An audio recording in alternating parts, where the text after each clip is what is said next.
Hey kittens, welcome back.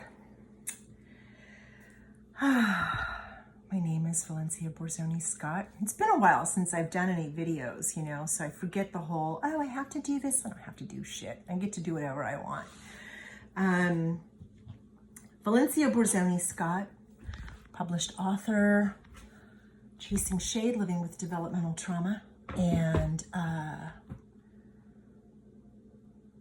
the facilitator of this channel, this YouTube channel, where we talk about the body and illness and connection to, really toxic things, toxic ways of thinking, toxic messages we got from somewhere that we've internalized so deeply that it has changed our DNA and has created illness in our body. And that is a thing. There's tons of science out there. Look it up. Because I've done all my work and I'm not going to do the work for you. So do it. If you want my thesis, if you want the list of references I have, send me an email. etherealsoul2003@gmail.com. I will happily share that with you. So talking about boundaries, talking about spirituality, and the connection there. So sometimes, a situation will occur for us and we have an opportunity to grow with that. And at a job I had a couple of job opportunities in front of me too, which if you've been following me for a while, you know that last year in January and February, I was fucking homeless and living in my car. There had been no job opportunities for 3 years. I had one interview in 3 years for a job in Hawaii, which I didn't get. And I'm not sure I would have been able to take, because I'm not sure I would have been able to move to a tiny island. And so I, had these 2 job opportunities, and I had a reading from my Reiki master. And I gave her just the bare minimum of information. And she said, both of these are good. One's going to be a little easier than the other. And, that's not to say that easy is like not painful or doesn't have consequences. There is no right and wrong. Okay, let me just clarify. There are only choices and consequences. I had this conversation on Facebook the other day with somebody who was telling me, well, in the UK, you have to drive on this side of the road, and if you drive on the other side of the road, then it's wrong. And I'm like, well, it might be according to the appropriate way to drive, given the way that people drive in the UK. They drive on one side of the road versus driving on the other side of the road. It's the reverse in the US. And yes, you could say that if you drove on the opposite side of the road, that would be wrong. But there really is just choices and consequences. I could choose to drive on the other side of the road and have a horrible accident, and somebody could be injured. I could be injured, or worse. But that's still a choice, right? You make the choice. And notions of right and wrong become really problematic. This black and white thinking, this my way or the highway. I'm right and you're wrong. It's very subjective. It's also very arrogant. And it's a dangerous way to think about things. It's a perfect way to sever relationships, to isolate yourself, to attempt to control relationships, to manipulate people. It's not leading quality. It's definitely not the quality of an alpha or of a group leader or someone who knows how to work with groups. I can't recall ever seeing those kinds of personality qualities in the training that I got on how to facilitate groups. Nowhere in there did it say, hey, it's my way or the highway. You do the fucking exercise or get the hell out of here. Those were not the instructions we were given when we were taught to lead. And it's fun sometimes to test that out with people and see what their response is, how they react to that. I try to do it subtly, but most of the time I'm kind of a steamroller with it, and I just don't give a fuck because I'm 60 almost, and I just don't care. And so this idea of using that kind of mentality to set a boundary, right? My way or the highway, that's not a boundary. That's controlling behavior, and that is usually motivated by fear.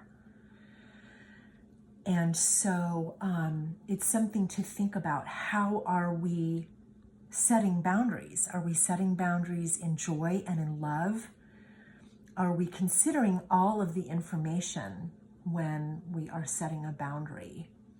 Is it that that person is toxic all the time, or is it just that they're toxic when they drink or eat sugar or are underslept, or when they have a particularly busy week at work and they're like fucking, hair on fire at 90 miles an hour because it's the end of the month and they have all these reports to do?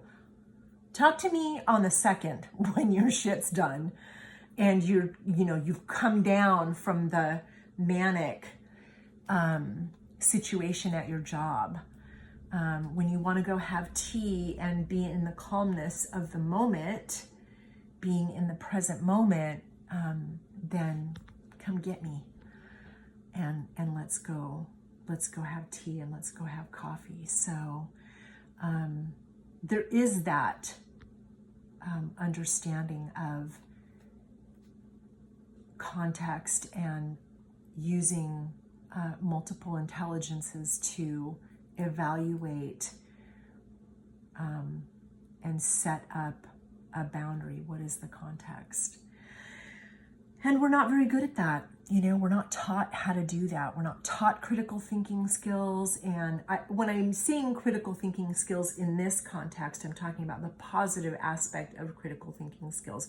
When I used it earlier, I was talking more about the just complete and only focused on the logical aspect of analyzing something. I view critical thinking skills as being an integrated approach to something, right? Not just heart, not just head, but the connection between the two. Evaluating something with my heart. How does this feel with my gut, in my body? And is this a smart decision? Is there wisdom in this? And I think it's also important to consider who we're talking to, who we're talking about, who we are not talking about, but who are we looking at and thinking about when we're considering a boundary. How does this benefit the overall relationship?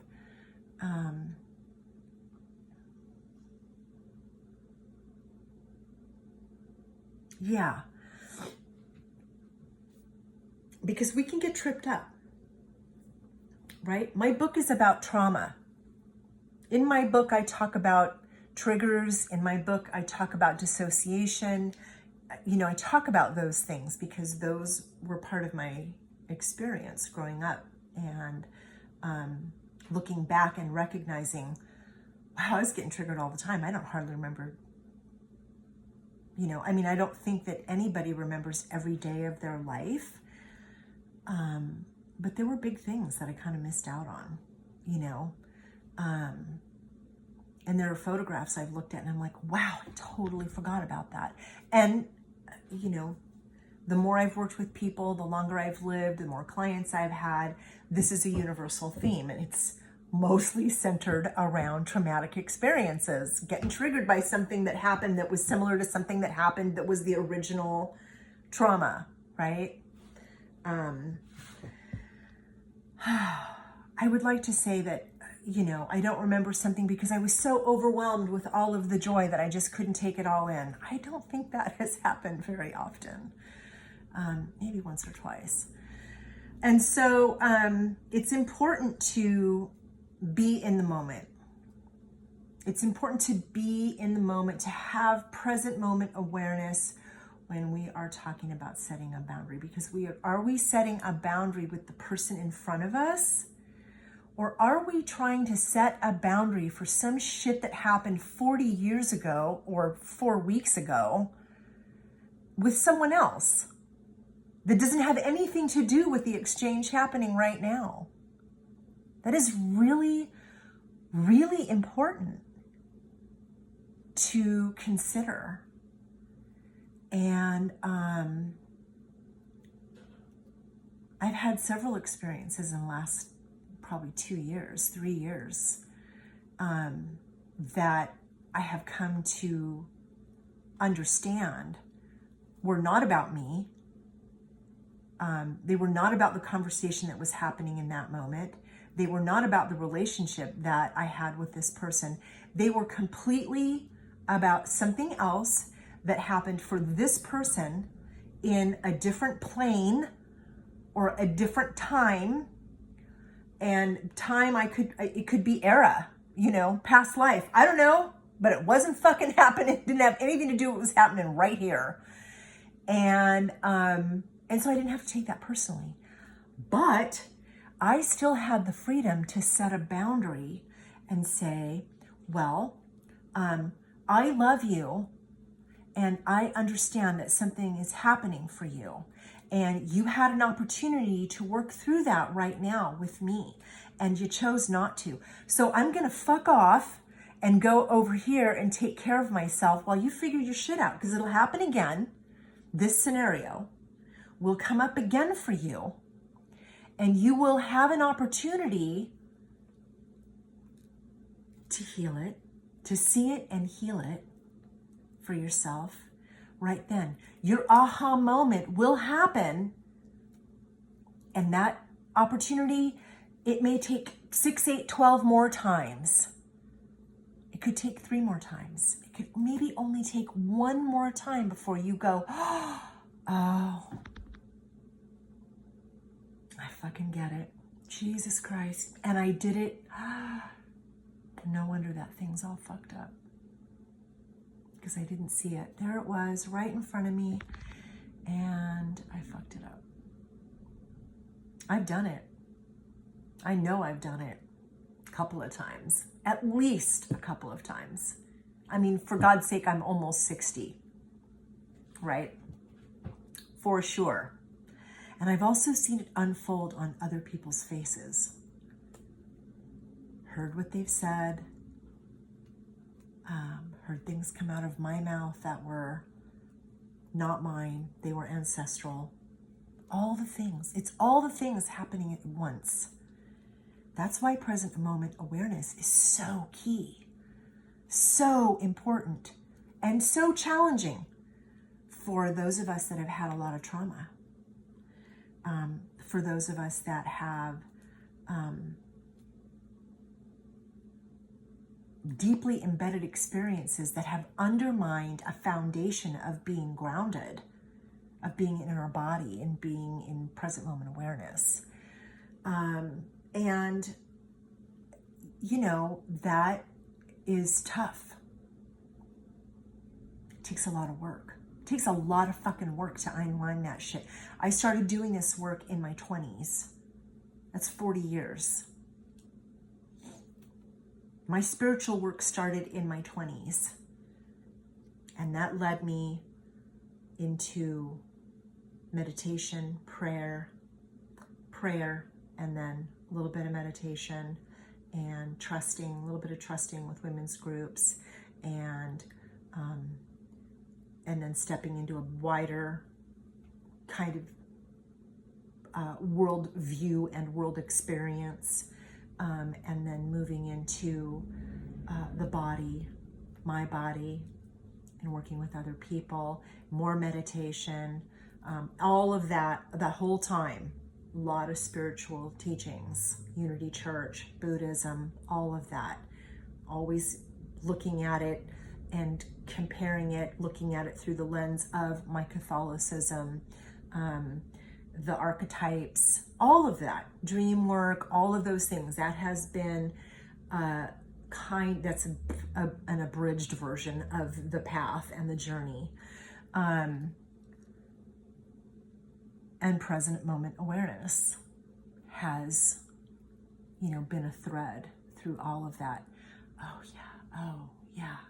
Oh, I wasn't, even a relationship that I had, a very cruel relationship that, crashed and burned, and I didn't do well with that. It was really devastating. It was devastating. And all of that devastation was in my body. And there were times I was like jumping in and out of my body the whole time, throughout that entirety of that relationship. And so when we're looking at boundaries, and we're talking about spirituality, we're talking about present moment awareness, we're talking about growth opportunities, it's a lot. It's a lot, and practicing those things every day, applying those principles to every circumstance and situation, makes it easier to pinpoint, not easy, easier than a 10, okay, maybe it's a 9 now. So it's a little easier to like, oh, I'm having a tingling sensation in my back. I'm aware that I'm here in this chair and I'm having a tingling sensation on my back. I'm not, but as an example, that I am in this chair right now. I'm not, in 3rd grade and some shit has happened. So that, right? And this is the segue into spiritual bypassing, right? Because if our understanding of spirituality, whatever our understanding of spirituality is, because there are varied levels of embracing the understanding of spirituality, how you define it for yourself. Is it prayer? Is it meditation? Is it trance dance? Is it somatic embodiment practices? Is it Mother Mary? Is it the Green Tara? What is spirituality for you? Is it, Greg Braden level? Is it, is it cultural? Are we talking about Carlos Castaneda? Are we talking about,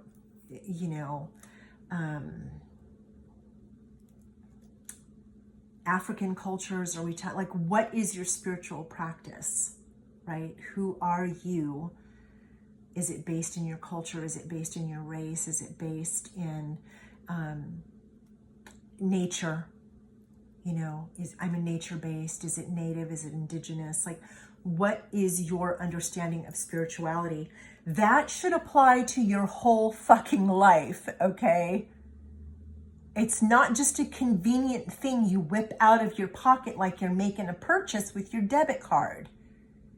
It should apply. It's most beneficial when it applies to everything. Okay? Not this bypassing. Oh, well, it's good over here when I'm talking on my podcast, or when I'm doing an interview about my book, and when I'm, sitting in a group, when I'm in my study group and we're talking, I've done this, talking about, the thing, but then when we get out into the real world, it doesn't apply. It's like we leave it at the door when we leave the house or something. That's a problem.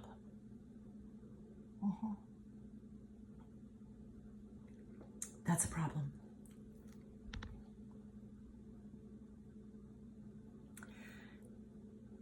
Spirituality serves us best when it's integrated into our entire life. When we apply it to everything, our work, our child rearing, every relationship. And that can be hard because there are certain relationships with all our relations, right? Descendants, whatever, linear, my peers in my family, my ancestors in my family, it doesn't matter. Maybe those relationships are really toxic, right? And it's hella hard to apply spiritual practices because we're so fucking gaslit. We're so triggered. Oh, we just go to the nth degree. So there's no boundary, and we can't apply our spiritual principles. Let's say it's everybody is love. All there is love. Okay? I am you and you are me. Let's go, Greg Braden. Let's go, Adams. And, we're all connected, and everything I see in you is everything that is in me, that I need to work on, that I get to heal. You are my mirror. Let's go there. Okay, let's go fucking big. Okay? And if I'm triggered by, somebody in my family, oh, fucking, it's hard, right? We start bringing up the past. We start having conversations in our head about what we want to say, what we should have said, what we wanted to say, what we'll say next time, all the things. It's crazy making. And now we're not in the present moment. We certainly don't have a boundary up because that person is getting free rent in our head for like however long that shit's going to go on. We're not processing or healing anything. And even if we put it out of our mind and cut that person off completely, that's not healing. That's not healing. What else have you done around that? Have you talked to a person? Have you made art around it? Have you prayed for them? Have you done a dance for yourself to release that toxicity and that hatred and that anger and that frustration and that lack of love that you feel from that relationship, what you didn't get from them and what you want from them? Did you call your therapist? Did you call your best friend, sit down and on the curb and cry about it? What did you do to process that? Process. Not put up a bigger, thicker wall boundary around whatever situation happened. Not calling in all the other toxic people to co-sign your agenda of, well, it's my way or the highway. I'm right and they're wrong.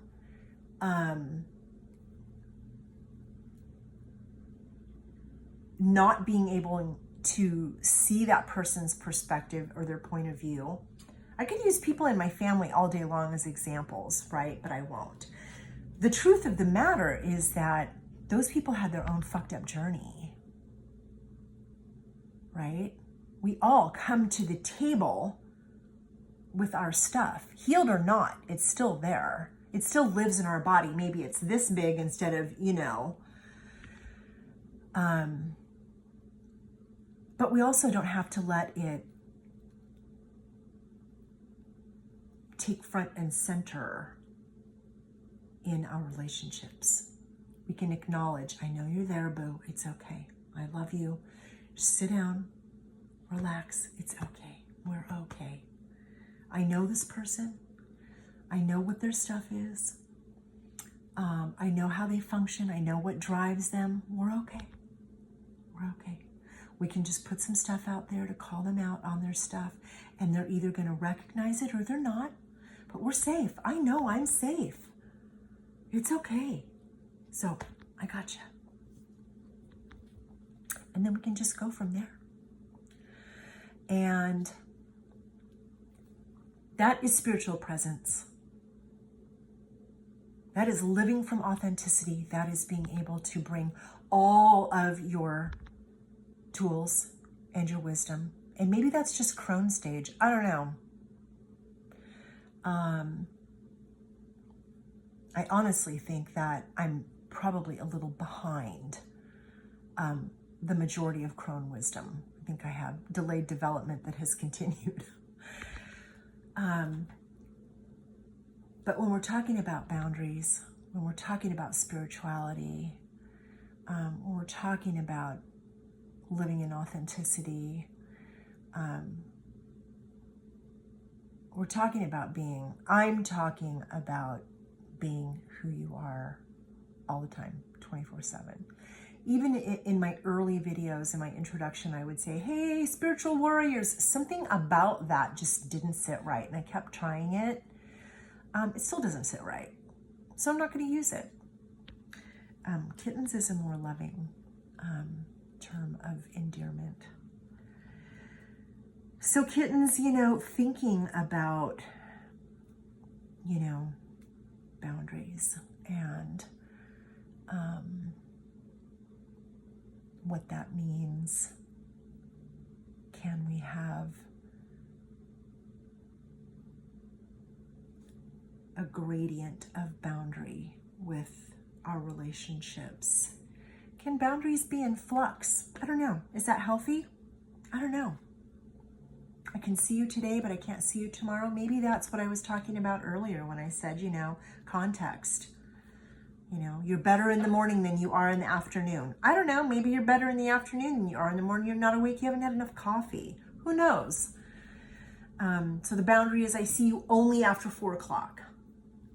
That's a boundary. Maybe I'm better after 4 o'clock. So I only hang out with my friends after 4 o'clock. That would be the boundary I set for myself. The boundary I set for myself with you is that sometimes you're not good before 4 o'clock. So we're going to have like an early dinner. That's still a boundary for me. It's not about the other person. It's just me saying, I do want to spend time with you, but not before 4 o'clock. That's not a boundary I'm imposing on them. That's a boundary I'm setting up for myself. Do you see the difference? There's a difference there. I don't work for toxic people anymore. I mean, that's been in place for a long time. I've worked in the field of construction. All my bosses, the big bosses, have all been men business owners. That's why I went to work for myself, because I was just kind of over it. And I've worked with women. I've had women managers, and I've had a couple of women bosses. And I can tell you right now, toxic is everywhere. It's not gender specific. So just know that. So I'm going to cook some breakfast right now because I'm really hungry. My body is telling me it's time for some brekkies, a brunch. So we'll be back with more of these topics around boundaries and spirituality and spiritual bypassing. And we'll bring some more in there. Take it easy.